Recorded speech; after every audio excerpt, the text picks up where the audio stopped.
Usually on a Monday we'll meet up about 2:30 and we'll spend the first until 5 o'clock we do our preparation. So we'll be cooking until about 4:30 or sometimes 5 o'clock on the nose.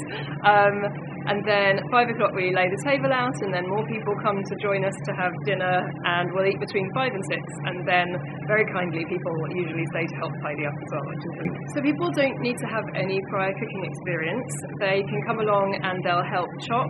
They'll learn to make the dishes that we're making that day. So far we've done a different thing each week. I'll probably start repeating them at some point. But people can do whatever interests them, really. We've got somebody who tends to do puddings each week, and we usually get the small children to help him, and they help to cook the desserts each time. If people have a particular interest in desserts, they can do that, or they can help the main course. If they just want to chop, that's absolutely fine. If they want to get more involved in learning how to make whatever it is we're making that week, then they can get involved from start to finish. We took Hungry Hatch as our inspiration, and it really fulfilled a really important community role each week. People knew that they could come along, they could get their meal. It was free, but that's not important for everybody, but it is important for some people. But I did want to get people involved in the cooking side of things as well, to try and pass on some of the skills that we use to make the food, as well as eating the food.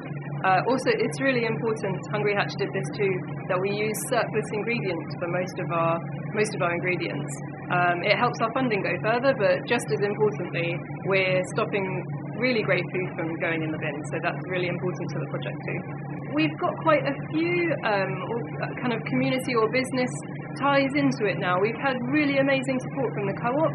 They've donated loads of food. They're really engaged on the food surplus side of things, which is absolutely fantastic. So I've got a really great relationship going on with the managers there. A couple of times a week I'll go pick up surplus food. It's usually fruit and vegetables, but it has been meat as well in the past, which makes a really big difference.